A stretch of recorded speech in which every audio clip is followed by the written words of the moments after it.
Hello everyone, स्वागत है आप सभी का आपके channel B hub bright education पे। तो देखिए हम लोग एक्सरसाइज 2.5 कर रहे थे है ना, जिसमें से हम लोग पार्ट 1 और पार्ट 2 कर चुके हैं। क्वेश्चन नंबर हम लोग 8 तक कंप्लीट कर चुके हैं। देखिए अगर आप 8 तक नहीं पढ़े हैं तो आप जा कर के पहले उसको देख लीजिएगा है ना, जैसे हम लोग 8 तक कंप्लीट कर चुके हैं। आज का जो हमारा सवाल है वो क्वेश्चन नंबर 9 से है ना। तो देखिए क्वेश्चन नंबर 9 में आपको दिख रहा होगा, यहाँ पे बोला गया है सत्यापित कीजिए है ना। मतलब यहाँ पे देख रहे हैं x का क्यूब प्लस y का cube equal to x plus y, x का square minus x y plus में वाई स्क्वायर, ये आपका दे रखा है। यहाँ हम लोग देख रहे हैं ये बराबर का साइन दिया, इधर दो साइड है ना, इधर वाला को हम लोग LHS और उधर RHS बोलते हैं, left hand side right hand side. तो हम लोग को बराबर करना है, तो हम लोग क्या करेंगे, दोनों में से एक साइड को लेकर के चलेंगे और जो है सो फिर जो दूसरा साइड बचेगा उसके बराबर कर देंगे है ना। तो हम लोग इसको कैसे सॉल्व करेंगे, देखिए ये मेरा LHS है और फिर ये आपका RHS है। तो हम लोग क्या करेंगे, RHS को लेते हैं है ना, लेफ्ट राइट हैंड साइड वाला को ले लेते हैं और इसको लेफ्ट वाला जो साइड है उसके बराबर लाते हैं। तो पहले RHS को ले रहे हैं तो RHS को लिख ले रहे हैं हम लोग है ना, इस तरह से लिख दिए। अब क्या करते हैं कि इसमें देखिएगा तो हम लोग क्या करेंगे, इसको बाहर कर देंगे है ना, x को बाहर करेंगे और वापस से इसको पूरा लिख देंगे सही है ना, प्लस में इस तरह लिख दिए। अब यहाँ पर प्लस वाई स्क्वायर बचा, प्लस वाई बचा हुआ है, इसको निकाल दिए जो बचा था, चूँकि इसको निकाल चुके हैं। अब फिर से वापस से इसको लिख देंगे ऐसे ही है ना।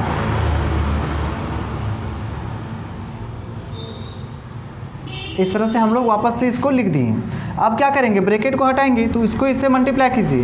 यहाँ पे पावर 1 छिपा हुआ है, हम लोग जानते हैं मल्टीप्लाई में कि जब दोनों बेस सेम हो एक लिखाता है और पावर पावर गुणन में जुड़ जाता है ना। आप घातांक करने पड़े होंगे इस तरह से, a का पावर m रहता है और a का पावर n रहता है, तो बेस सेम है इसलिए एक हम लोग लिखेंगे और गुणन में है इसलिए पावर पावर इसका क्या होगा, जुड़ जाता है ना। तो बस इसी का हम लोग यहाँ इस्तेमाल किए हैं, x और x सेम था एक लिखें और 2 और 1 3 जोड़ दिए। अब इसको इससे भी मल्टीप्लाई करेंगे तो x को x से करेंगे क्या आएगा, x का स्क्वायर, दोनों x सेम मिल रहे हैं, एक लिखेंगे, इसका एक छिपा है यहाँ एक छिपा हुआ है, तो 1 और 1 2 हो गया। अब ये y बचा था तो y भी लिख देते हैं, प्लस इसको इससे भी करेंगे तो क्या आ जाएगा, x y का स्क्वायर है ना, प्लस में अब इसको इससे करेंगे एक्स स्क्वायर वाई आ जाएगा, प्लस माइनस माइनस फिर इसको इससे करिएगा तो आ जाएगा आपका ये प्लस माइनस माइनस, अब इसको इससे करिएगा वाई का क्यूब आ जाएगा।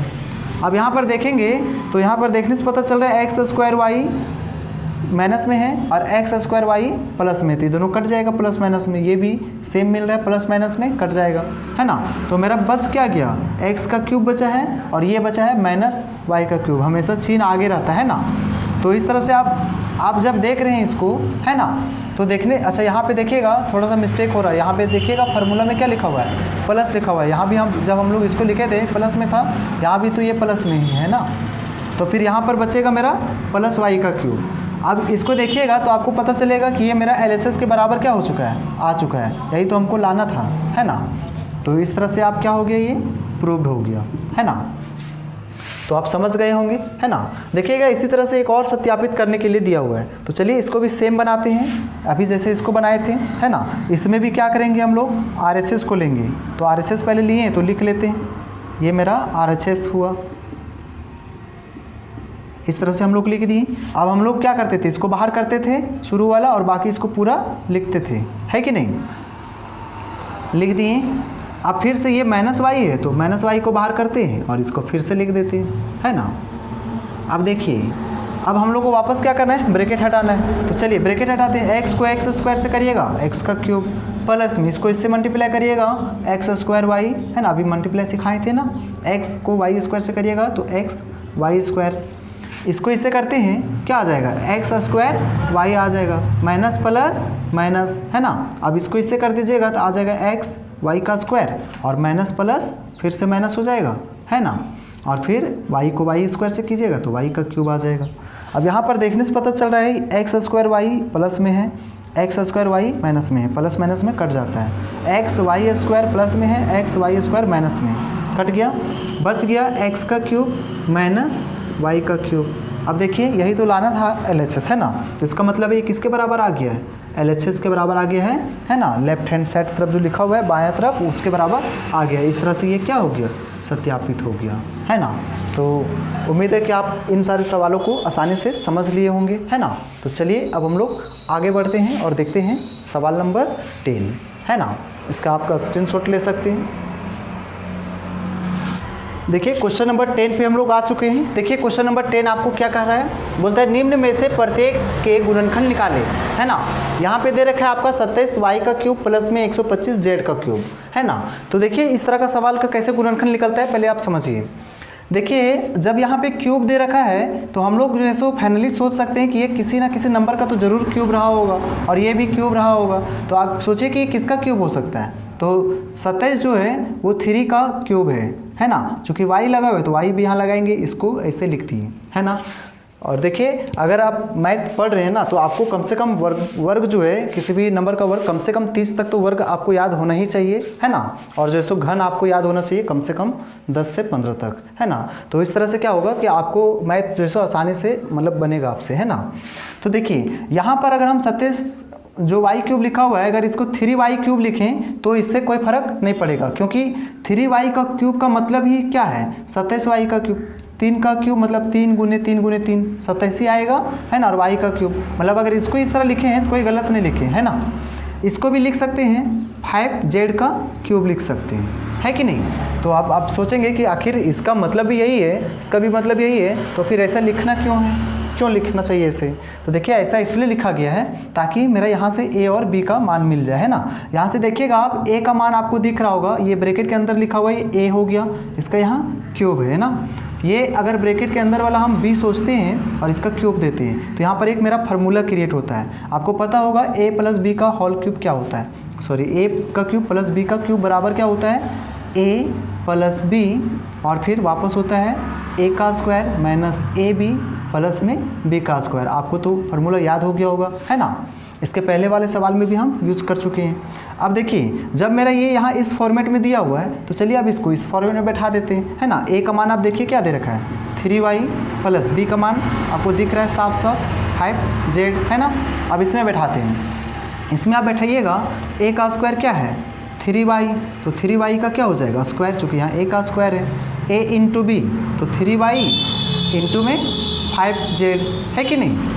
चलिए अब प्लस में b का स्क्वायर, तो b क्या है 5z है ना। तो 5z का चूँकि b का स्क्वायर है तो यहाँ भी स्क्वायर हो जाएगा, है ना। अब हम लोग इस तरह से बैठा दिए।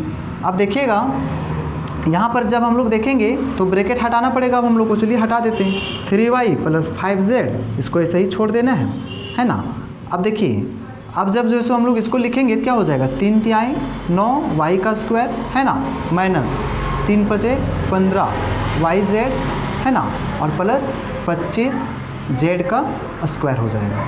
तो इस तरह से मेरा ये क्या हो गया आंसर हो गया, है ना। अब इसके बाद हम लोग को कुछ नहीं करना है ना। तो ये आपका आंसर हो गया, ठीक है। तो आप इस तरह से समझ गए होंगे इस सवाल को, है ना। तो चलिए अब हम लोग जो है सो इस सवाल को भी देखते हैं, सवाल नंबर बी को देखते हैं। देखिएगा बी नंबर सवाल, चलिए बी को हम लोग यहाँ लिख लेते हैं 64 m का क्यूब है और माइनस 347 n का क्यूब है ना। हम लोग इस सवाल को यहाँ देख रहे हैं। देखिए आप पहले तो इसका क्यूब देखिए, सोचिए कि किसका क्यूब हो सकता है 343 होना चाहिए। क्या होना चाहिए 343, यानी कि 343, क्योंकि 347 किसी का क्यूब नहीं है ना, 343 है। देखिएगा ये 64 जो है सो किसका क्यूब है, तो 64 जो है सो 4 का क्यूब है, 4m है ना, m का क्यूब, यानी कि 64 को अगर 4m का क्यूब लिखते तो कुछ भी गलत नहीं लिखे, है ना। मतलब इसका भी मतलब यही है। और इसमें हम लोग चूँकि 343 जो है वो 7 का क्यूब है तो हम लोग इसका इस तरह से 7n का क्यूब कर सकते हैं, क्योंकि आपको पता है क्योंकि a का मान और b का मान आपको मिल सके। ये a हो गया पूरा ब्रैकेट वाला, यहाँ क्यूब दे रखा है, यहाँ पर देखिए b और इसका भी क्यूब अप कर दिए।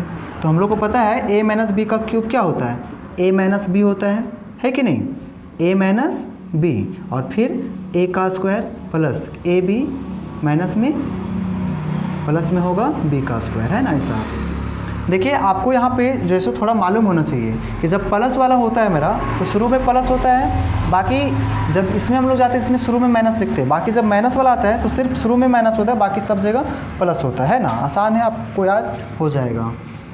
देखिए a माइनस बी आप बैठा दीजिए, 4m माइनस में 7n, इस तरह से बैठा दिए। अब इसमें आइए तो a का स्क्वायर यानी कि 4m का क्या हो जाएगा, स्क्वायर हो जाएगा, प्लस में a into B, 4m into में b क्या है 7n है ना, प्लस b का स्क्वायर यानी कि 7n का स्क्वायर, इस तरह से कर दिए।